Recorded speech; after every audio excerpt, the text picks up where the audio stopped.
Hello, good morning, જય શ્રી કૃષ્ણ, જય માતાજી. કેમ છો મિત્રો? તમે બધા મજામાં જ છો? હું પણ મજામાં જ છું. અને આજે છે જન્માષ્ટમી, તો જન્માષ્ટમી બધા મિત્રોને શુભકામના. તો આજે તો સવારનો ધીમો ધીમો વરસાદ શરૂ છે, એટલે કે બહાર તો જવાય એવું છે નહીં. એટલે આજે બધાને ભગવાનને જન્માષ્ટમી ઘરે કરવાનું કીધું છે. આમ તો 2 દિવસ થઈને ધીમો ધીમો વરસાદ શરૂ જ છે, એટલે કોઈ બહાર જઈ શકે એવું તો કંઈ છે નહીં.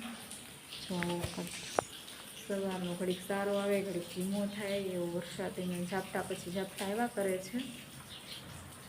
એટલે આજે બધાએ જન્માષ્ટમી ઘરે કરવાની છે. આજે ઘણા મિત્રોને મેળામાં જવાનું પણ કેન્સલ થયું છે, કારણ કે આજે વરસાદ 2 દિવસે સખત શરૂ છે, એટલે મેળામાં પણ કીચડ થઈ ગઈ છે. એટલે મેળામાં આવવામાં તો કોણ જાય? એટલે અને હવે પહેલાં જેવી કંઈ મેળામાં મજા નથી આવતી, કારણ કે પહેલાં તો બધા દેશમાં રહેતા, એટલે મેળામાં મજા પણ એવી આવતી. અને હવે તો બધા સિટીમાં વહી ગયા, એટલે કોઈ એટલું બધું પબ્લિક પણ મેળામાં હોતું નથી. પણ ઘણા જાય તો શોખ હોય, પણ આજે તો કંઈ મેળામાં જવાય એવું છે નહીં.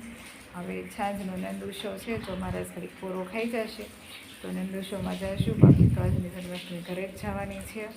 તો તમારે બધાની કંઈક કેવી જન્માષ્ટમી છે, કેવો વરસાદ છે, એ બધા કોમેન્ટ કરીને કહેજો. અને આવા નવા બ્લોગ જોવા માટે આપણી ચેનલને લાઈક કરજો, શેર કરજો અને સબસ્ક્રાઈબ કરજો. અને કોણ જુગાર રમ્યું અને કોણ હાર્યું અને જીત્યું એ પણ કોમેન્ટ કરીને કહેજો પાછા. હો તો શું કાલે નવા બ્લોગમાં ત્યાં લગી બાય બાય.